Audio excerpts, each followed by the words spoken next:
1957, in a small Wisconsin town, a seemingly ordinary farmhouse. It was hiding a terrible secret unimaginable to the human mind.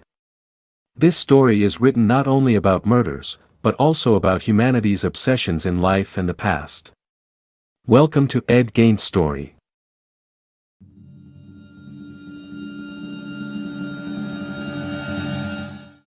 In the mid-20th century, Plainfield, Wisconsin, was a small, quiet farming community.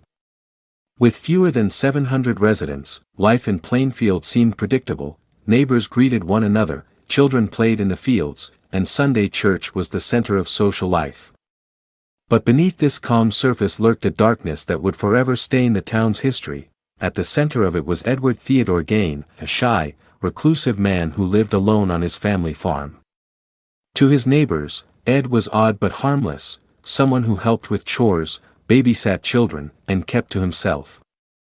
No one could have imagined that behind the locked doors of his farmhouse lay horrors so grotesque that they would inspire decades of nightmares, books, and films.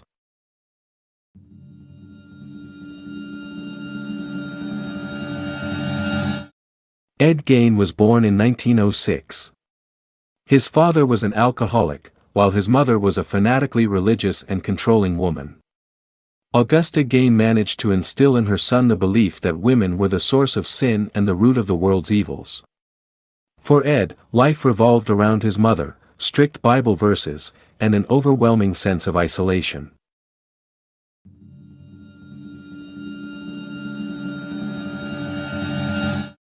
Ed Gein was born on August 27, 1906, the second son of George and Aoife. On the farm grew darker as the years passed. Ed's older brother Henry often criticized Augusta's hold over Ed, calling her influence unhealthy. But in 1944, tragedy struck. Ed and Henry were burning brush on the farm when the fire spread out of control. Later that day, Henry's body was found dead. Official reports claimed he had died of heart failure due to smoke inhalation, yet some neighbors whispered about suspicious bruises on his head. Nothing was proven, but many believe Henry's death was Ed's first step into violence. 2 years later, in 1945, Augusta suffered a series of strokes and died. For Ed, this was catastrophic.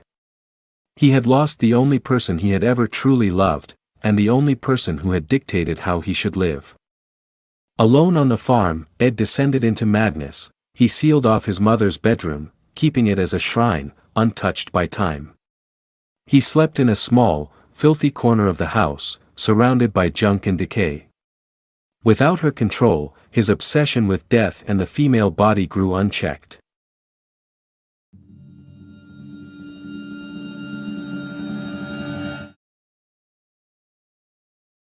Ed Gein began visiting cemeteries late at night. Gravediggers would later testify that graves were found disturbed, coffins broken into, and bodies missing. Gein admitted that after Augusta's death, he felt an overwhelming compulsion to bring her back. He would dig up the corpses of recently buried women who resembled his mother. By candlelight in his farmhouse, he dissected the bodies, carefully preserving skin, bones, and organs. It wasn't just necrophilia, it was transformation. Gein began sewing human skin into clothing, fashioning masks, and crafting household items from body parts. Investigators would later find chairs upholstered with human flesh, bowls made from skulls, and a belt decorated with nipples. To Ed, these grotesque creations weren't trophies, they were attempts to become his mother, to embody her presence once again.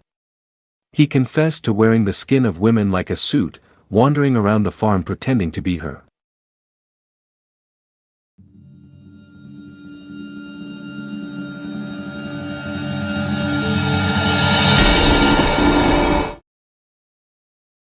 On November 16, 1957, Plainfield hardware store owner Bernice Wardens vanished.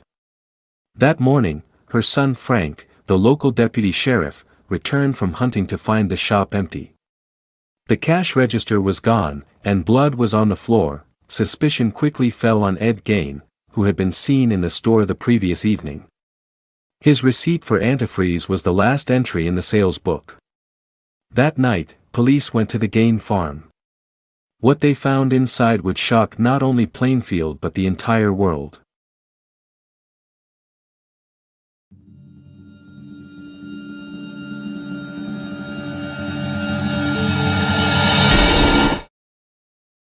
When investigators entered Gein's farmhouse, they stepped into a nightmare. In a shed behind the house, they found the body of Bernice Wardens, strung upside down like a deer carcass, decapitated, gutted, and hung by her ankles.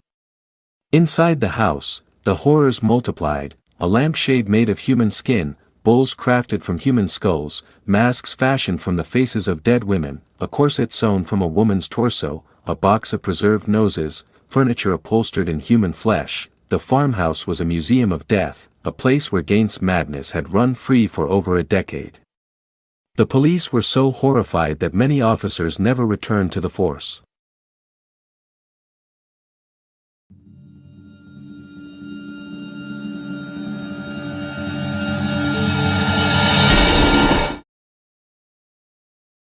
When the police confronted Ed Gein, they expected denial, anger, or madness. Instead, they were met with a soft-spoken, almost childlike man who calmly admitted to some of the most grotesque crimes imaginable. For hours, investigators listened in stunned silence as Ed described his nightly cemetery visits. He explained how he would dig up corpses of women who reminded him of his mother, carefully exhuming them under the cover of darkness. He claimed he only chose fresh graves, sometimes no more than 3 days old. When the body was still intact, Gein spoke not with pride, but with a chilling matter-of-fact tone. He explained how he used the bodies, how he tanned skin, preserved skulls, and created keepsakes.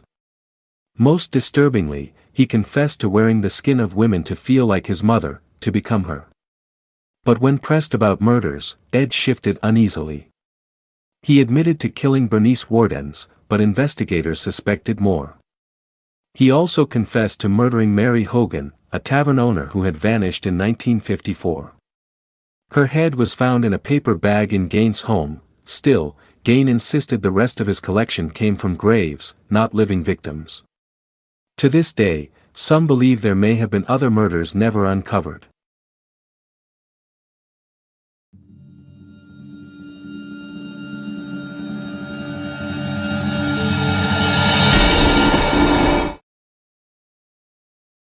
Ed Gein's trial began in 1958 and immediately drew national attention.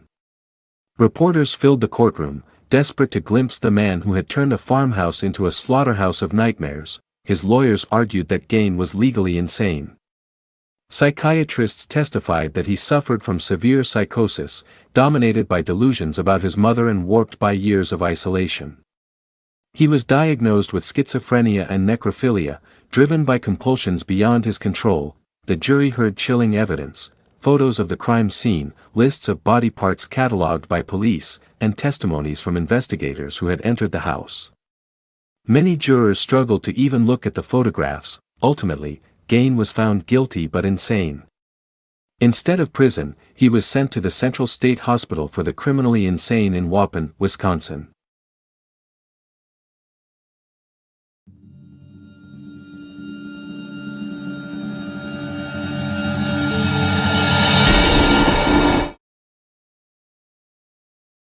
Inside the asylum, Ed Gein was almost ordinary. Nurses and doctors reported that he was polite, quiet, and obedient. He worked small jobs, read magazines, and even became something of a curiosity for staff. Patients and orderlies would whisper about him, but Ed himself showed little emotion. He never expressed deep remorse for his crimes, but neither did he boast.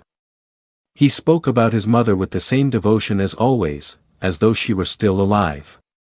For him, the asylum was not punishment, it was simply another kind of farm, another kind of home. He spent nearly 30 years in institutions. In 1984, Ed Gein died of respiratory failure due to lung cancer. He was 77 years old. His grave, ironically, became a tourist site, though over time, vandals chipped pieces of his headstone away until it was finally removed.